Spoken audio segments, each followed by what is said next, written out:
Bonjour. Je vous souhaite la bienvenue à ce premier café VAE de la rentrée, donc sur la thématique la VAE, un levier d'insertion. Alors, je pense que vous avez tous conscience de l'importance de ce dispositif actuellement, hein. On en parle beaucoup. On a notre ministre déléguée chargée de l'enseignement et de la formation professionnelle, Carole Grandjean, qui est active sur les réseaux sociaux et qui parle effectivement de cette VAE. Le gouvernement lance la rénovation profonde de la VAE avec un article 4 du projet de loi fonctionnement du marché du travail, qui est actuellement en discussion au Parlement et qui lèvera les freins du dispositif. Alors, il y a 3 chantiers en cours, donc simplifier, moderniser et sécuriser ce dispositif. Alors, la VAE souffre d'un manque d'attractivité, mais pour autant, je dirais, des acteurs comme vous et nous qui sommes sur les territoires, on mettra notre pierre à l'édifice pour permettre à ce dispositif de grandir encore. Alors, je suis ravie d'être parmi vous pour cette rentrée. Alors, je suis accompagnée ce matin. Donc, alors, Béatrice Roland, chef de projet Intervalle et responsable du DAVA de Lille. Alors, en compagnie ce matin de mes 2 collègues. Alors, je laisse la parole à Caroline, peut-être? Oui, bonjour à tous et toutes. Caroline Verolman, chargée de projet VAE au sein du dispositif académique de validation des acquis de Lille. Merci Caroline. Et Cher? Oui, bonjour tout le monde. Donc, cher Can, conseiller en formation continue dans l'Académie de Reims, je travaille sur le DAVA et le DABM, dispositif académique de bilan et de mobilité. Et bonjour à tout le monde. Merci, merci pour vos présences. Alors l'idée effectivement, la VAE, levier d'insertion, on souhaitait donc en première thématique, hein, pourquoi entreprendre une démarche de VAE? Et répondre à cette question pour sécuriser son parcours avec un exemple au niveau d'un public spécifique, hein, les primo-arrivants. C'est pour ça qu'on a invité donc Sherkan à participer à ce webinaire pour nous donner un retour par rapport à ce projet que nous menons aussi en Hauts-de-France et aussi donc une démarche de VAE pour s'insérer professionnellement et personnellement. Notre idée, c'est de vous donner des arguments pour des personnes qui auraient encore peut-être un doute à s'engager dans ce parcours. On ne donnera pas de chiffres, je dirais précis, mais en tout cas dire qu'en Hauts-de-France, on a une partie effectivement des demandeurs d'emploi importante, hein, qui bénéficient de ce dispositif et vous permettre d'accompagner les candidats et d'argumenter par rapport aux bienfaits de ce dispositif et des effets observables. Alors, je vais laisser la parole à Caroline par rapport à la première thématique. Pourquoi entreprendre une démarche de VAE, Caroline? Oui, alors effectivement, une démarche de VAE, ça n'est pas que obtenir un diplôme parce que beaucoup peuvent encore douter de la nécessité d'obtenir un diplôme, mais ça peut ouvrir différentes possibilités. Alors, c'est-à-dire que dans un premier temps, ça peut permettre d'obtenir avant tout une reconnaissance à la fois personnelle et professionnelle. C'est un des premiers objectifs des personnes qui entament une démarche de VAE, c'est obtenir déjà un premier niveau de reconnaissance. Ensuite, obtenir et s'engager dans une démarche de VAE et donc obtenir éventuellement un diplôme peut permettre de passer des concours qui peuvent nécessiter un niveau d'études dont la personne ne dispose pas forcément et grâce à la VAE, elle peut acquérir ce niveau d'études. Ensuite, elle peut également, la VAE, permettre d'évoluer professionnellement. C'est-à-dire que certains postes en interne, parfois, d'une entreprise ne peuvent être accessibles tant que la personne n'a pas un niveau d'études précis ou un diplôme précis. Donc ça, c'est également un autre objectif. Bien sûr, faciliter des démarches de recherche d'emploi. Les candidats et demandeurs d'emploi, par exemple, prennent bien conscience que souvent, en France en tout cas, un diplôme est exigé et donc à partir du moment où la personne dispose de ce diplôme, elle aura plus de facilité à être reçue en entretien parce qu'elle correspondra davantage au profil attendu par les employeurs. Monter en qualification. Effectivement, lorsqu'une personne souhaite évoluer ou progresser ou acquérir un niveau d'études supérieur, la VAE peut l'aider, dans ce cadre-là, à accéder à un niveau de qualification supérieure, se réorienter, parce que, heu il peut être, intéressant à partir du moment où la personne a obtenu un niveau d'études, de pouvoir ensuite se positionner sur un poste, même si c'est dans un autre secteur d'activité, mais ça peut toujours lui permettre d'acquérir déjà ce niveau d'études nécessaire pour ensuite, s'orienter vers autre chose et reprendre des parcours de formation. Alors, on va par exemple évoquer dans le cadre de la VAE hybride, on peut se permettre dans ce cas-là, effectivement, à la fois d'entamer la VAE et en parallèle, une reprise de formation, pour, essayer d'accéder, au diplôme, dans sa totalité. Et puis dernière chose, sécuriser son parcours professionnel. Effectivement, que ce soit pour des personnes, demandeurs d'emploi ou des personnes salariées, donc sécuriser, maintenir, les aider à maintenir leur poste. On en parle souvent par exemple, dans le domaine aujourd'hui de la santé où, tant que les personnes ne sont pas diplômées, elles, par exemple, je pense à des postes d'aides-soignants, elles peuvent, être un petit peu en porte-à-faux par rapport aux exigences, ministérielles au niveau de l'obtention d'un diplôme et de la qualification des diplômes par leur personnel. Donc voilà, la sécurisation du parcours est un élément, très important pour les personnes, par exemple demandeurs d'emploi ou en démarche d'insertion. Merci Caroline pour cette présentation des objectifs d'une démarche de VAE. Donc, la VAE, levier d'insertion avec l'entrée sur les objectifs de cette démarche. Alors, je vois dans le chat que les personnes demandent si le support sera envoyé. Bien sûr, j'ai oublié dans ma présentation, j'étais prise par Madame Grandjean et je n'ai pas précisé donc que nous étions donc 80 invités en ligne et que le support vous sera adressé à la fin de cette présentation et je vous invite à vous présenter dans le chat et à poser vos questions. L'idée du café VAE, c'est effectivement de prendre à peu près 30-35 minutes de présentation et d'échanger avec vous sur cette thématique qui est la VAE. Alors par rapport à ce qui est présenté, je dirais ce matin, mais aussi toutes questions auxquelles nous pourrions répondre. Voilà, merci Caroline. Alors, pour sécuriser son parcours, donc cette démarche de VAE, un dispositif. Alors, avant de laisser la parole à Cher, je voulais revenir donc sur le focus sur le dispositif VAE sans frontières, hein, qui a été, je dirais, expérimenté par nos collègues de Lyon, hein, 2016-2018 avec un bilan réussi pour un projet expérimental auprès d'un public migrant des quartiers, prioritaires de la politique, de la ville. En complément de l'expérimentation des 1000 parcours VAE pilotés par, nos collègues de l'AFPA.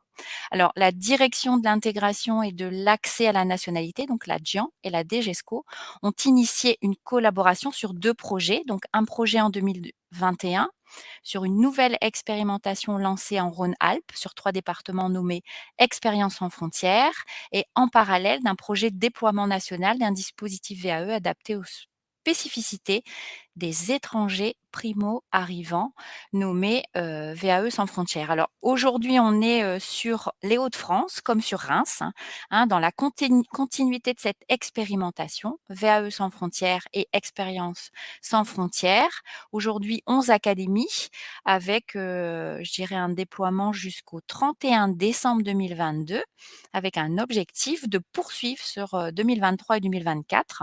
On attend donc tous la confirmation des financements pour poursuivre ce projet.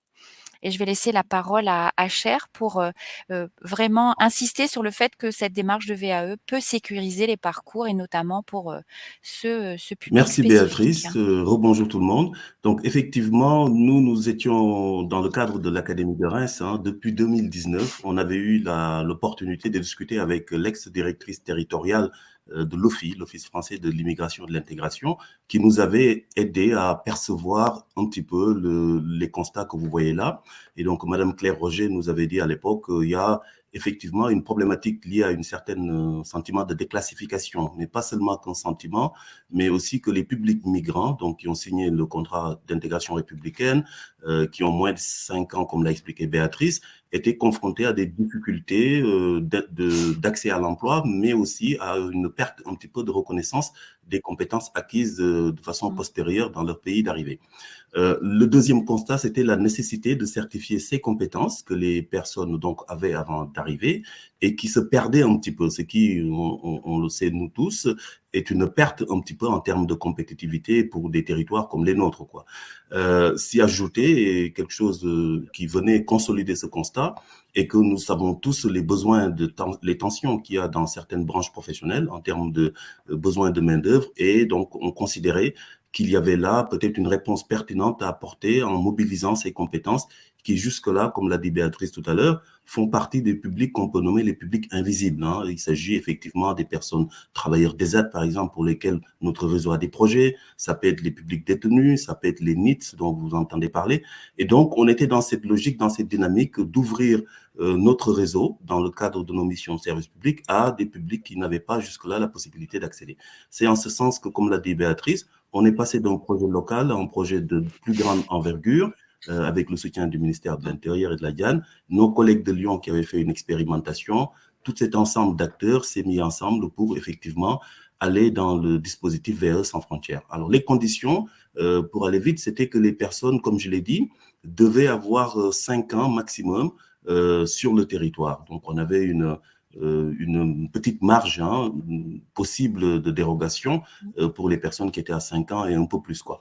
Mais l'idée, c'était les 5 ans que le ministère nous avait demandé de respecter. Elle devait posséder une expérience professionnelle ou extra-professionnelle d'au minimum 1 an. Et donc, ça, vous savez, la VAE, depuis la réforme, voilà, c'est une condition exigible. Pouvoir justifier de cette expérience grâce à des documents officiels. Et je ne vous cache pas que c'était un peu le pari qui était fait si on aurait la capacité de mobiliser ces documents ou pas. Et tout le monde nous disait, mais vous n'y arriverez jamais, les associations intermédiaires d'ailleurs, s'il y en a certains, ils connaissent la problématique. Et donc, on est parti avec notre bâton de pèlerin et puis notre enthousiasme pour essayer de résoudre cela. Et il y a eu effectivement une aide complémentaire dans le cadre de l'accompagnement qu'on a mis en place pour même les aider jusqu'à solliciter des personnes dans leur pays pour obtenir ces documents officiels. Le quatrième point, c'était avoir un niveau de compréhension et d'expression en français suffisant. C'est vrai que la VAE, comme vous le savez, c'est un passage devant un jury après la rédaction du livret 2, qui n'est pas une petite affaire, mais l'accompagnement peut répondre à ce besoin. Néanmoins, l'exigence, c'était qu'on parte sur un niveau A2, donc par rapport au cadre européen de référence des langues. Et donc, on a essayé dans le sourcing que nous avons fait, le recrutement que nous avons fait sur le territoire, de respecter ces critères pour ne pas compliquer la tâche des conseillers, mais aussi pour ne pas simplement amener les candidats dans une démarche qui serait sans issue, quoi. Et là, ça aurait été effectivement plus impactant encore que ce qu'on espérait par rapport à l'estime personnelle. Un échec n'étant jamais facile à digérer, autant pour ces publics que pour tout autre public. Voilà un peu les constats et les conditions d'accès au dispositif qu'on a déroulé pour pouvoir démarrer le dispositif VAE sans. Vous avez On a démarré démarré quand, en Cher? octobre 2021. Alors, si je peux dire, c'est que sur notre territoire, nous avons eu un aspect important, ça veut dire qu'au-delà de l'OFI, nous avons eu le soutien de la région Grand Est qui a financé les parcours dans le cadre du marché que nous détenons déjà pour la région. Nous avons eu la DRETS et le commissariat de l'égalité des territoires qui a apporté aussi son soutien pour une question de parité entre dans le public, hommes-femmes. Et nous avions pris l'engagement à ce moment-là d'avoir une parité égale hommes-femmes, mais c'était plutôt une utopie, mais on avance qu'avec des utopies dans la vie. Et ce qui a fait qu'on est même arrivé. Voilà. C'est Aujourd'hui, on a plus l'expérimentation. de femmes que d'hommes. Donc, ça veut dire qu'ils avaient bien fait de miser sur le dispositif. Et puis, d'autres associations intermédiaires. Mais par rapport aux contraintes du marché région, il fallait qu'on démarre avant le 31 octobre. Donc, jusqu'au 31, on a pu trouver pratiquement l'essentiel du public, mais la région avait été très ouverte et très compréhensive et nous avait même permis de reculer cette date du 31 comme échéance. D'accord. Oui. On Alors, poursuit? les objectifs sont adaptés en fonction du territoire. Pourquoi? Parce que effectivement, il fallait qu'on parte, nous, du fait qu'il fallait qu'on couvre les 4 départements de notre territoire, en sachant que sur l'ex-région Champagne-Ardenne, l'essentiel des publics migrants se trouve concentré sur la Marne, hein, où il y a effectivement la capitale de région, l'ex-capitale de région. Et donc, il fallait qu'on fasse des réunions d'information collective, ce qu'on a fait. Nous avons rencontré 97 personnes sur les 4 territoires qui constituaient l'ex-région Champagne-Ardenne. L'objectif, donc, c'est faciliter l'insertion professionnelle des migrants en alliant VAE et formation, puisque on est dans cette logique avec la réforme qui va venir, et c'était une façon d'anticiper, mais aussi c'était une réponse qui faisait le pari que les personnes que nous allions avoir n'allaient peut-être pas couvrir l'intégralité des référentiels de diplômes vers lesquels elles allaient être soumises. Voilà. Et donc, c'était y ajouter autre chose. Mais on y reviendra peut-être tout à l'heure avec Expérience sans frontières qui accentue les traits dans cette mixité en termes de modalités. Permettre le retour à l'emploi grâce à l'accès à la certification professionnelle pour les publics migrants domiciliés en Champagne-Ardenne, effectivement, parce que la certification est un outil d'inclusion, donc on ne discute pas. On sait depuis des années que le diplôme était l'outil qui rend le moins vulnérable au chômage. Donc, voilà, bon, ça, c'était quelque chose de déjà établi, mais bon, c'était bien de le souligner. Et puis, un côté sur lequel moi, je tenais beaucoup, c'est restaurer l'estime de soi par la mise en exergue et la prise de conscience de ses compétences. Parce que quand on est confronté à une logique d'intégration dans un pays dans lequel on vient d'arriver, souvent, on peut avoir aussi des sentiments d'estime personnelle très, très basse, et cela peut entraîner un découragement et un facteur qui était important pour notre commanditaire, le ministère de l'Intérieur, parce que beaucoup d'enquêtes le montraient, on a souvent des effets de radicalisation, par exemple, dans les QPV, qui sont liés à l'impossibilité pour les personnes, malgré leur motivation, de pouvoir accéder à l'entreprise. Et donc, on sait que l'intégration économique est un des préalables à une bonne inclusion sociale et économique. Donc, ça permettait aussi de travailler sur cet aspect. Ouais, c'est très, très important. Alors, la diapo suivante, c'est, je dirais représenter l'ensemble du travail qui a été réalisé par les Oui. équipes chez toi, Cher. Pour arriver à l'entrée, dans le parcours, hein, de VAE sans frontières, vous avez reçu certainement Oui, alors de l'OFI nombreuses nous a personnes? beaucoup aidé et ça montre la nécessité d'avoir une Ouais. dynamique partenariale sur le territoire. Et parce que dès notre rencontre en 2019, la déléguée dont j'ai parlé tout à l'heure, à qui je rends vraiment, je remercie, même si elle n'est pas là, a ouvert les portes des prestataires de l'OFI pour nous. C'est-à-dire, elle a fait un mail pour leur dire tous, le DAVA de Reims va vous contacter pour venir faire des réunions d'information collective dans le cadre d'un projet qu'ils vont mettre en place à destination de ce public. Donc, on a eu les prestataires locaux, ESIO, l'AFT, beaucoup d'autres prestataires de l'OFI, qui nous ont permis de faire des réunions dans le cadre des journées civiques et des autres prestations. Donc là-dessus, les feuilles d'émargement que nous avons, on a calculé l'autre fois dans le cadre du bilan que nous devons restituer, nous en étions à 97 personnes. Alors, tout le monde n'est pas concerné par la VAE, n'a pas été concerné, puisque d'autres personnes avaient d'autres problématiques ou d'autres projets. Néanmoins, on est arrivé à 18 candidats repérés en 2022, 12 CAP, 3 bac pro, une mention complémentaire en sécurité et puis 2 diplômes dont aide-soignant. Donc, on était assez satisfaits, même s'il y avait une certaine frustration, dans le sens où on n'a pas pu répondre pour des personnes qui avaient des demandes ou des besoins, je dirais, complémentaires à la VAE, mais qui n'étaient pas uniquement VAE. D'où le fait que le projet que Béatrice vous présentera, qui est l'évolution du premier dispositif, est censé apporter une réponse plus globale par rapport à la complexité des problématiques que nous rencontrons dans les besoins du public.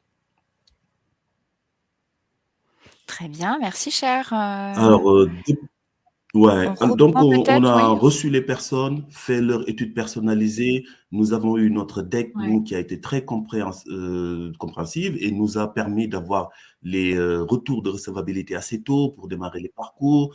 Aujourd'hui, nous avons eu 3 abandons, dont notamment liés à des questions de projet professionnels simplement. Une d'un personne de sécurité, une coiffeuse et une autre personne qui était dans la mécanique. Néanmoins, nous avons eu 15 recevabilités d'obtenues, 11 candidats sont actuellement en cours d'accompagnement, renforcés, ça c'est important de le dire, puisque les conseillers sont obligés de sortir de leur posture habituelle. Ce public n'est pas comme les publics qu'on reçoit traditionnellement. Il a fallu aussi en interne, nous, qu'on s'adapte. Mais c'est ça le pari d'une expérimentation, c'est créer, innover. Bon, je remercie beaucoup les équipes de Reims, mais aussi Caroline et ceux de Lille, hein, puisqu'il nous faut changer de posture et adapter notre mode d'accompagnement. Donc aujourd'hui, on Ouais. a 7 candidats qui ont déposé pour la session d'automne à venir, et puis 4 candidats qui déposeront Bien. à la session de printemps. Donc là, pour nous, il ne s'agit pas de dire au conseil, il faut absolument, c'est leur laisser la liberté pédagogique d'accompagnateur, et ils ont à juger de la meilleure opportunité possible et du meilleur tempo possible pour les présenter là ou au mois de mars, du moins. Et donc, Oui. Là, on aura ouais, 7 candidats qui vont donc, tout à ici, fait. passer en Voilà, jury en octobre-novembre, hein, et 4 ouais. candidats pour, Voilà, et nous sommes assez optimistes mars-avril. puisque dans le Oui. cadre de la manifestation que nous avons organisée ici mardi, nous avons eu les inspecteurs qui étaient présents et ça a Oui. permis de sensibiliser sur la nécessité quand même que les présidents de jury puissent tenir compte du contexte, Oui. hein, notamment sur l'expression au niveau linguistique, quoi. Et donc, Ouais. nous espérons bien que cela ne leur portera pas préjudice et que ce qui sera objectivement regardé, ce sera la maîtrise des compétences. On a donc 6 candidats Très qui sont bien. en emploi, donc sur des métiers divers, mais souvent sur des métiers effectivement du secteur du bâtiment. On en a beaucoup, plombiers, chauffagistes. On a des candidats dans la sécurité, il y en a 3. On a 3 coiffeuses, et puis je ne sais plus l'autre personne, vous m'en excuserez, mais bon, voilà, nous avons 6 candidats qui travaillent aujourd'hui, et dont l'objectif, c'est à la fois de sécuriser leur emploi, mais aussi parfois ils ont déjà intégré la logique d'évolution par rapport aux conventions collectives. C'est le cas d'un des mécaniciens et qui, lui, se trouve sous-classé et pense que le diplôme de bac pro mécanique lui permettra de gagner plus et puis d'évoluer. Voilà en gros le contexte. Merci pour, cette, présentation, cher. Alors l'idée, c'était par rapport à la présentation de ce projet, de mettre en avant effectivement par rapport à ce public, hein. On n'était pas, simplement sur, la validation des acquis, mais pour pouvoir, permettre à ces personnes de s'insérer donc, hein, cette démarche de VAE, levier d'insertion, de découvrir ça permet aussi donc aux candidats, intégrés dans cette démarche de découvrir le monde du travail en France, de s'approprier la culture parce qu'effectivement on peut, engager cette démarche de VAE, mais il faut aussi s'approprier la culture, hein, du pays, de développer sa maîtrise du français et de prendre conscience des différences existantes sur un même métier exercé en France et à l'étranger, hein. L'idée c'est, VAE, levier d'insertion, public spécifique, mais pour pouvoir réussir, dans cette démarche de VAE, c'était vraiment de permettre à ces personnes de découvrir le monde du travail, la culture et d'élargir leur, maîtrise du français. Alors, une première partie sur levier d'insertion, ça permet de s'insérer, hem de sécuriser son parcours, non, c'était pas de s'insérer, de sécuriser son parcours. Merci cher pour ta présentation, mais aussi l'idée de s'insérer, professionnellement et personnellement. Alors là, on va, écouter un témoignage. Alors normalement, ce matin, nous devions accueillir, Élodie qui a bénéficié, en tant que demandeur d'emploi d'un parcours de VAE. Elle ne pouvait pas être avec nous. Alors, plutôt que de ne pas présenter cette interview, on a, je dirais, enregistrer, le parcours d'Élodie. Alors je vais demander à Clémence de lancer donc, le témoignage, d'Élodie et je vous Bonjour retrouve madame et ensuite. merci d'avoir accepté Merci. de témoigner de votre expérience VAE. Je vais vous poser maintenant quelques questions. Tout d'abord, présentez-vous. Bonjour, je m'appelle Élodie Canis, j'ai 27 ans. Je dispose d'un titre professionnel assistante maternelle garde d'enfants que j'ai obtenu en 2017, et ce à la suite d'une formation. J'ai également un CAP coiffure ainsi qu'un titre professionnel employé de commerce en magasin.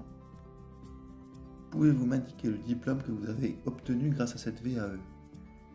Oui, alors j'ai obtenu un CAP accompagnant éducatif petite enfance. Et pourquoi avoir décidé d'entreprendre cette démarche?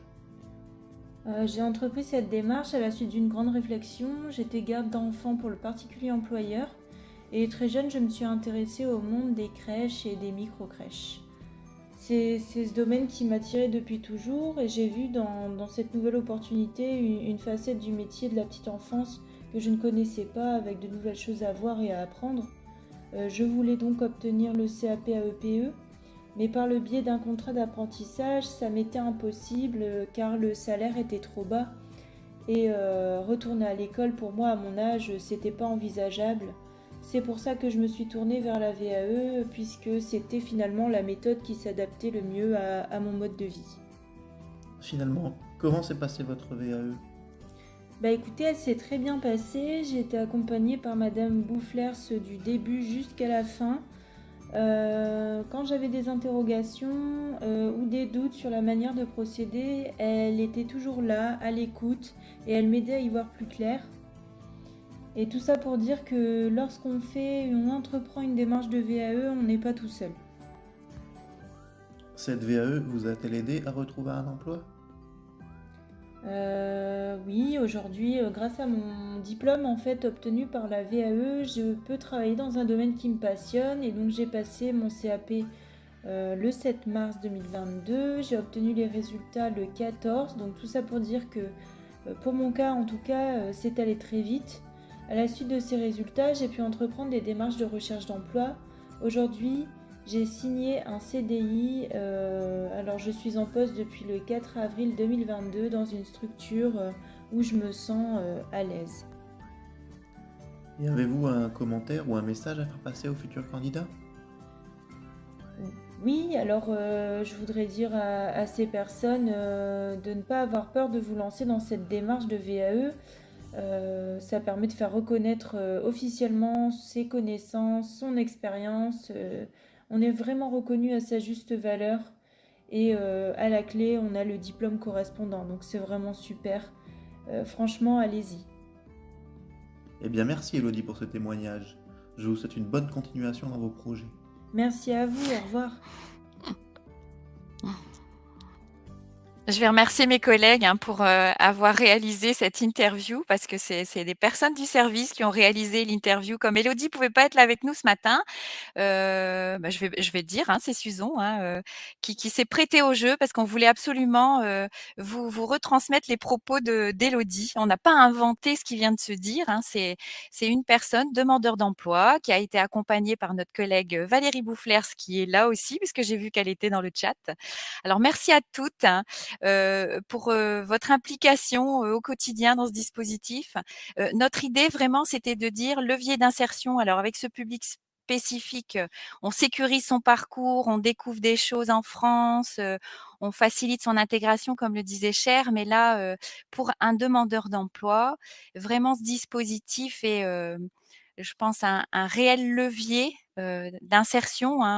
Vous qui accompagnez des candidats demandeurs d'emploi, vous savez que le candidat, quand vous l'accompagnez, va reprendre confiance, il va réussir à exprimer ses compétences, alors que quand on est demandeur d'emploi et qu'on a perdu notamment son emploi, on perd en confiance. Et c'était vraiment l'idée de ce témoignage ce matin. Alors quelques chiffres en Hauts-de-France, puisque nous animons donc ces cafés VAE dans le cadre du réseau Intervalle. Alors, donc depuis 2017, une rétrospective du pourcentage de demandeurs d'emploi donc en Hauts-de-France. On était sur 33% en 2017, alors avec une grosse diminution année 2019, année Covid, et puis une remontée donc du public demandeur d'emploi en Hauts-de-France qui donc ont obtenu une recevabilité. On n'est pas sur des personnes qui ont déposé et qui sont passées devant le jury, mais dans le cadre du bilan qui nous est demandé, je dirais, qui nous a été demandé par la région en 2021, que vous pouvez consulter et que je vous invite à consulter sur le site Intervalle. Vous avez effectivement cette proportion de demandeurs d'emploi qui bénéficient de ce dispositif. Alors, un levier d'insertion pour tout type de public, et je vais laisser la parole à Caroline qui a souhaité aussi intervenir sur les bienfaits de ce dispositif en tant qu'accompagnatrice et responsable du projet, chargée de projet. Alors, on parlait de VAE sans frontières, expérience sans frontières en Hauts-de-France. Tu peux peut-être faire le lien de fait, Caroline ? Alors effectivement, le projet VAE sans frontières, enfin cette expérimentation VAE sans frontières a pour a un terme défini au 31 décembre, mais il est aujourd'hui envisagé d'être reconduit. Donc aujourd'hui, nous avons démarré cette reconduction et ce renouvellement un petit peu du dispositif qui s'intitule aujourd'hui davantage Expérience sans frontières, dans le sens où les publics qui comme l'a dit Cher à l'instant, un certain nombre des candidats qui nous sont envoyés ne sont pas, soit pas éligibles à la VAE, soit la VAE ne correspond pas à leurs besoins finalement. Et donc l'idée de ce nouveau dispositif, c'est de ne pas abandonner ces personnes qui étaient intéressées et qui ne peuvent pas poursuivre. Donc aujourd'hui, nous proposons un accompagnement pour ces publics pour essayer de leur permettre de trouver une solution, donc c'est-à-dire soit travailler sur l'orientation professionnelle, soit les aider dans leur démarche de recherche d'emploi, soit les accompagner sur une recherche d'immersion. On peut envisager de réaliser un CLEA. Enfin, voilà, il y a un certain nombre de choses qui peuvent être réalisées. Donc, nous proposons un accompagnement également aux personnes aujourd'hui qui ne sont pas en démarche de VAE. Merci Caroline. Voilà. Alors, qu'est-ce qu'elle nous apporte, la VAE ? Alors, plein de choses pour beaucoup de monde. Donc Ouais. effectivement, je travaille auprès des publics en démarche de VAE depuis la création de la VAE, donc depuis 20 ans. Ouais. Et donc je constate, alors que ce soit au regard des discours des candidats, mais également des employeurs qui nous rapportent également les bienfaits qu'ont pu apporter la démarche auprès de leurs salariés. Donc tout d'abord, bien sûr, une fierté et un regain de confiance en ses capacités. C'est évident que on sait bien que le diplôme en France est quand même quelque chose de très important. Et des personnes qui n'en ont pas, qui n'ont pas le diplôme qui correspond à leur expérience, peuvent se sentir un petit peu parfois mis de côté. Donc c'est avant tout effectivement une grande fierté. Ça booste au niveau de la confiance, mais également une reconnaissance de leur savoir-faire et une reconnaissance sociale. Donc quand je parle de reconnaissance sociale, je dirais aussi bien auprès de leur famille, auprès de leur entourage, leurs proches, mais également pour les personnes qui sont salariées, auprès également de leurs pairs ou de leurs collègues, de leurs responsables au sein de leur société. Une prise de conscience parce que tout au long de la démarche de VAE, nous sommes dans une démarche d'analyse de ces pratiques et donc c'est une prise de conscience aussi à un moment donné de tout le chemin parcouru depuis le début peut-être de sa carrière professionnelle. C'est le temps de se poser tranquillement sur tout ce que j'ai fait depuis et comment je l'ai fait et comment finalement j'en suis arrivée là aujourd'hui. Un changement de regard de l'individu sur lui-même. Ça rejoint un petit peu la fierté, la confiance et la reconnaissance, mais c'est vrai que ça permet aussi d'avoir une autre vision de soi-même et parfois un déclic aussi dans sa façon d'être, dans son dynamisme, que ce soit dans le cadre de recherche d'emploi ou que ce soit dans le cadre professionnel pour des personnes qui sont à l'emploi. Un sentiment d'efficacité professionnelle, une réappropriation de son métier. De ce fait, un développement également de son autonomie, une prise d'initiative accrue. Voilà, la personne se sent plus à sa place, peut-être. Elle peut se sentir plus à sa place une fois qu'elle a obtenu un diplôme ou plus crédible sur son poste de travail. Et bien sûr, donc, entre autres, une projection vers une nouvelle, dans le cadre d'une nouvelle trajectoire ou de nouveaux horizons. Il arrive, c'est assez fréquent que parfois des personnes sont un petit peu réticentes au début de s'engager dans une démarche de VAE et puis finalement font la démarche, ils prennent goût, tout se passe très bien et puis elles viennent nous revoir en disant bon bah finalement je vais continuer et je vais poursuivre avec un autre diplôme. Donc voilà, ça permet à la personne aussi de se remettre dans un dynamisme, dans une démarche dynamique et dans une remise en question de ses capacités et de comment elle a envie d'évoluer aussi professionnellement. Voilà. Merci Caroline. Cher, tu voulais rebondir sur les propos de Caroline ? Non, je confirme. Et c'est vrai qu'on est dans elle a bien fait de le dire, c'est une question d'inclusion de ces personnes, mais qui qui est un enjeu majeur pour notre économie, socialement aussi. Ouais. Et si je peux juste rajouter, nous, on a fait un échange au début du confinement avec des partenaires allemands, la ville de Marbourg. Il n'y a pas Ouais. de VAE en Allemagne, Ouais. mais ils ont d'autres dispositifs de reconnaissance des compétences, hein, pas d'accès à la certification. Et ils D'accord. étaient très intéressés par nous, le fait qu'il y ait une démarche qui Ouais. amène à la La certification. On certification, ne pas ouais. de, voilà. Donc, c'est juste pour dire que c'est très intéressant et très juste ce que vient de dire Caroline. Merci, cher. C'était pas prévu au programme, hein. Du coup, je Non. t'ai interpellée.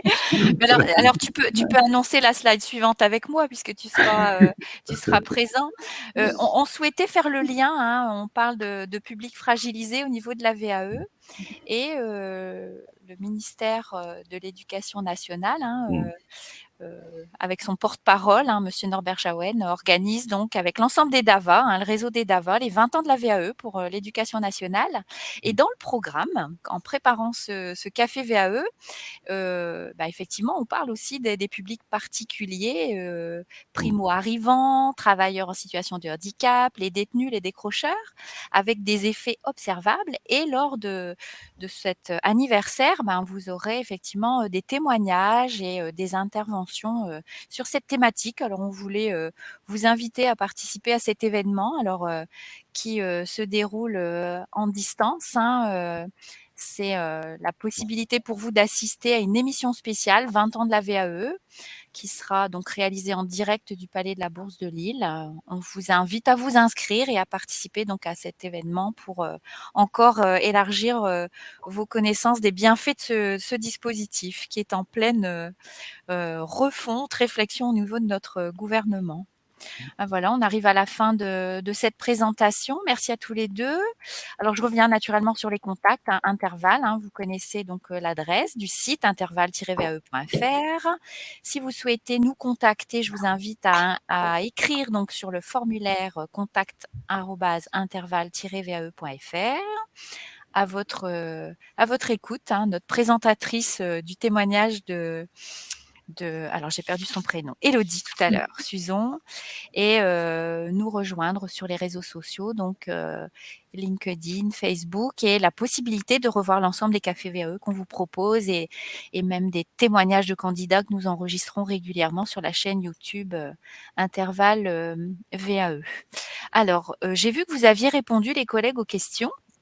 Est-ce qu'on a encore des questions auxquelles nous n'aurions pas répondu? Alors le support, Cécile, effectivement, il sera, envoyé. Vous vous êtes présentés.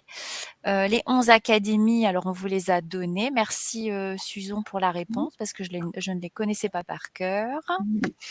La maîtrise de la langue, alors j'ai vu qu'il y avait quelqu'un qui avait répondu. C'est toi, Cher, qui avait répondu? Le Oui, niveau oui, A2? oui. Juste pour compléter, parce qu'il y a une Oui. nouvelle réponse pour dire que lorsque des personnes n'ont pas le niveau A2, on peut mettre des cours, quoi. Et c'est ce qu'on a fait, hein. Ils ont eu des accompagnements sur le FLE et au bout, on s'était engagé à les présenter au DCL. Donc 3 sur le FP et 2 sur le DCL FLE. Donc on veille quand même à ça. Très bien.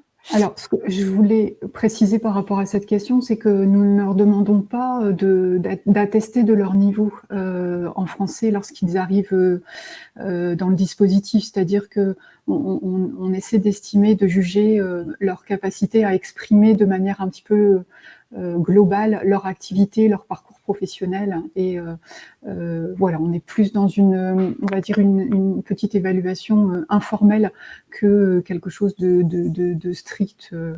Voilà.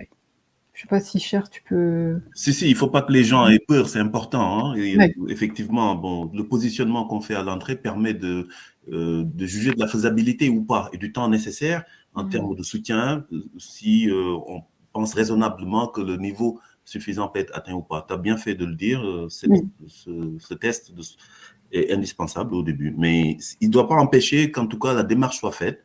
Et même si les gens on juge leur niveau insuffisant, on essaie d'apporter des réponses. D'où l'évolution vers ESF que Béatrice a présenté Mm. et qui sera d'une réponse beaucoup plus globale, quoi, sur tout ça. Oui, parce qu'on était un peu frustrés de ne pas pouvoir donner de réponse, puisqu'on était simplement sur le dispositif de VAE, mais là, on élargit. Non, c'est une belle opération. Alors, Fabienne qui reposait la question par rapport aux académies. Pour l'instant, non, on reste sur ces académies. Nous attendons donc le retour au niveau du financement de ce projet. Et après, j'ai pas d'autres questions. Ah, si, Damien. Concernant l'accueil des primo-arrivants, est-il recommandé de conseiller à un éventuel candidat à la VAE de faire une démarche de reconnaissance de niveau scolaire ou de diplôme auprès du centre ENIC NARIC France, ou cela fait-il doublon? La pro du ENIC NARIC va-t-elle répondre? Je perds à apporter un élément de réponse. Oui, apporte un élément de réponse, oui, bien sûr. Ouais. Donc ça dépend. Effectivement, certains candidats souhaitent envisager les deux parce que faire une démarche de VAE, c'est aussi leur permettre d'obtenir un diplôme français. Et certains tiennent au fait d'obtenir un diplôme français. D'autres, au contraire, se disent que faire une démarche ENIC NARIC va peut-être leur permettre d'obtenir un niveau d'études qui pourra suffire pour leur démarche de recherche d'emploi. Donc, parfois, on a des candidats qui préfèrent commencer par la démarche ENIC NARIC et puis qui après viennent vers nous, et puis d'autres qui veulent plutôt se positionner sur les deux. Je ne sais pas, Cher, si tu as quelque chose à... Non, c'est très juste. Et quand ils arrivent déjà avec une démarche déjà faite, tant mieux. Et donc, quand c'est pas le cas, bon, moi, j'ai pas eu de candidat qui souhaitait en faire une fois qu'on a engagé la démarche. Mais les deux ne s'opposent pas, quoi. Ils peuvent être complémentaires, d'ailleurs. Oui. Ça dépend vraiment du projet du candidat. Sa situation aussi, je pense qu'il faut vraiment tout prendre en compte. Mais on a la possibilité dans l'expérimentation, ce qui est très bien. Aussi, c'est vrai, je me permets d'ajouter, la démarche de comparabilité au niveau de l'ENIC NARIC n'est pas possible pour tous les diplômes et tous les secteurs d'activité. Tout à fait. Oui, c'est vrai, Caroline, tu as raison. J'ai Fabienne qui a posé la question donc pour les BPI, bénéficiaires de la protection internationale, et Damien qui repose une question. Entamer une démarche de VAE en dessous du niveau de maîtrise A2 en français est-il possible? Nous avons eu des demandes d'adultes qui n'écrivaient qu'en cyrillique ou en sanskrit, pardon. Peut-on les envoyer vers les centres valideurs ou vers les DAVA? Alors là, l'objectif, c'est d'accueillir de toute façon le public et d'envisager la VAE. Ça veut dire que dans l'expérience en frontière, si on ne peut pas envisager une VAE, on accompagnera la personne peut-être effectivement sur une remise à niveau, sur du FLE, DAVA. Oui, il n'y a pas de souci. Pour moi, pourquoi pas, Damien? On expérimente, mais en tout cas, l'objectif, c'est d'apporter une réponse à ces publics. Voilà, c'est l'objet de ce projet. Je ne sais pas si vous voulez répondre, mes collègues. Non, on peut juste souligner, Béatrice, que lorsqu'on a fait le premier bilan de VAE sans frontières, c'est le ministère qui a trouvé qu'on avait rencontré beaucoup de personnes et que un bon nombre n'était pas éligible. Et c'est là qu'est venue l'idée d'étendre le dispositif à quelque chose, à des modalités autres, pas que de la VAE. Oui. Alors Fabienne qui nous dit en Belgique également il n'y a pas de VAE mais une démarche de reconnaissance des compétences notamment par Bruxelles Formation. Merci pour cette information Fabienne. Clémence qui fait la promotion du programme des 20 ans et Lachmi Kankam, j'espère que j'ai bien prononcé. Bonjour, donc serait-il possible d'avoir le test questionnaire de français afin qu'on puisse s'en inspirer? Alors là, je renvoie vers mes collègues. Là, nous, au niveau de l'interne, on n'a pas de test spécifique, Caroline? Si, on a un petit outil, mais à ce moment-là, vous pouvez prendre contact avec nous là, sur les... tu mets ton adresse mail, Caroline, peut-être dans le chat? Ouais. Ou alors tu auras trop de questions.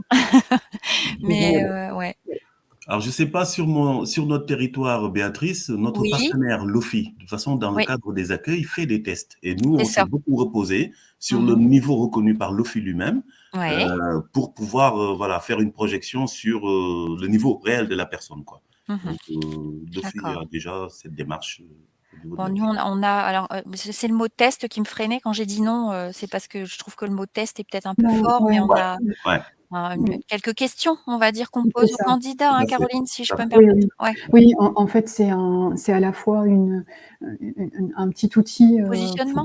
Ouais. de positionnement à l'oral et à À l'écrit. l'oral et à Ouais, l'écrit. voilà, c'est ça. Mais Mmh. on peut pas parler de test peut-être, Non, Non, comme on peut non, l'entendre, pas du tout. quand on est dans un parcours, mmh, d'orientation avec des tests qui sont, reconnus. Voilà, c'était ce mmh, que Oui, je non, non, voulais pas du dire. tout. Ouais, Voilà. non, non. Mais comme dit, Cher, c'est vraiment l'OFI qui, aussi nous aide à je mmh, dirais positionner les personnes, hein, et puis, on a des personnes qui apprennent rapidement, hein, dans des Oui, parcours, des personnes qui oui, ne parlent pas français et au bout de quelques mois, oui. arrivent à s'exprimer de façon, très correcte, hein, Mmh. mmh, L'objectif, c'est de pouvoir présenter son dossier, au niveau de l'entretien, hein, avec le jury. Ça mmh, fait que Mmh mh. on est sur une expérimentation. Ça, l'objectif, c'est vraiment une insertion facilitée pour des personnes qui ont des niveaux de qualification dans leur pays quand même généralement très élevés, hein. Ouais, mmh. Mmh. Mmh. voilà. Mmh. Je pense qu'on a fait le tour des questions. Alors, je Caroline, vas-y, me t'en prie. permets, Béatrice, oui, il y avait une question sur, Oh pardon, j'ai oublié? je pense que Cher a commencé à répondre un petit peu sur les, heu, je cherche la question. Sur les 5 ans? 5 ans, voilà, Ah 5 ans. voilà, je pensais qu'on Voilà. avait répondu, c'est pour ça que je l'ai pas reprise. En fait, je me permets parce que nous, au niveau, en tout cas, des Hauts-de-France, aujourd'hui, nous dans nos critères d'éligibilité, c'est pas 5 ans sur les territoires qui est demandé, c'est un premier titre de séjour qui date de moins de 5 ans. Mmh. Donc, ça a pu être plusieurs titres de séjour, Mmh. d'1 an ou peu importe, mais en tout cas, c'est que le premier titre date de moins de 5 ans. Ouais. Donc la personne peut peut être sur le territoire depuis, j'ai une personne un candidat qui est sur le territoire depuis 13 ans, Mmh. mais qui n'a que son titre de séjour depuis 4 ans. D'accord. Donc, il rentre dans le dispositif. Très bien, merci pour cette Voilà. précision, Caroline. Juste par rapport à également, des propos que Cher a pu apporter ici en réponse, Mmh. les personnes aujourd'hui en Hauts-de-France n'ont plus obligation, dans le cadre de ce dispositif, d'avoir signé un CIR avec l'OFI. C'est Mmh. vrai qu'aujourd'hui, on a parlé beaucoup de l'OFI, mais les personnes, qui nous sont envoyées peuvent aujourd'hui ne pas être passées par l'OFI. Ça n'est plus un critère, d'éligibilité au dispositif. D'accord. Très bien. Merci Caroline. Nous arrivons à la fin de ce webinaire. Alors, dernière slide quand même pour vous remercier de votre attention, vous remercier de vos questions et vous inviter donc à la prochaine rencontre le 24 novembre en direct donc. Alors là, l'idée du prochain café VAE, pardon, comment associer la VAE et la FEST? Je ne vais pas lancer Cher sur le sujet parce qu'il a testé la FEST. On t'invitera peut-être la fois prochaine, Cher. Pourquoi Voilà. pas, on verra. En tout cas, l'idée de ce matin, VAE, levier d'insertion avec, cette, spécificité des publics, on va dire, fragilisés. Un témoignage. Merci Cher pour ta Merci à vous. participation. Caroline qui a abondé. Pour vous, en tant que professionnel, c'est vraiment d'inciter, ces publics je dirais à démarrer cette démarche, de VAE et je clôture par, l'invitation au webinaire, des 20 ans de la VAE. Je pense que c'est un moment qui vous permettra aussi de profiter, d'expériences, sur l'ensemble des territoires et la mise en valeur des travaux de nos collègues des 30 DAVA, réseau des 30 DAVA, en France. Voilà, écoutez, je vais laisser peut-être, un mot de la fin à chacun. Caroline? Merci à vous. N'hésitez pas à reprendre contact avec nous, pardon. Heu, voilà, c'est vrai qu'on a fait ce focus sur, VAE sans frontières, mais bien sûr la VAE, comme on vous l'a reprécisé, est accessible à tout type de public et c'est vraiment l'idée aujourd'hui, et une priorité de l'éducation nationale, c'est de permettre l'accès à la VAE à, des publics, auxquels on ne pense pas dans un premier temps. Voilà, et qui pourtant, pourraient être, peut-être les plus concernés. Oui, oui. Merci Caroline pour cette précision. Mmh. Cher? Non, merci surtout à toute l'équipe de Lille et félicitations aussi parce que je trouve que cette initiative est très pertinente, hein, pour que nos partenaires aussi puissent Ouais. appréhender ce qu'on fait, nous connaître et aussi qu'on trouve une synergie entre leurs différentes fonctions et missions et ce qu'on porte aussi, celles qu'on porte. Donc, merci à vous tous et aux participants aussi. Merci cher pour ta présence et puis, on reste à votre, naturellement toute l'équipe reste à votre écoute et puis écoute pardon, puis le réseau des certificateurs, hein. Je dirais que l'entrée, dans la démarche, même si elle va évoluer, c'est toujours, la recevabilité et le positionnement sur la certification. Alors, je vais, simplement rebondir sur, le petit message d'Emmanuel, hein. Merci Emmanuel, on vous voit présente régulièrement au café. Alors, rendez-vous au prochain café donc, le 24 novembre. Comment associer la VAE et la FEST? À bientôt, belle journée à tous. Merci pour Merci votre beaucoup. présence. Bonne journée. À bientôt. Au revoir. Au revoir.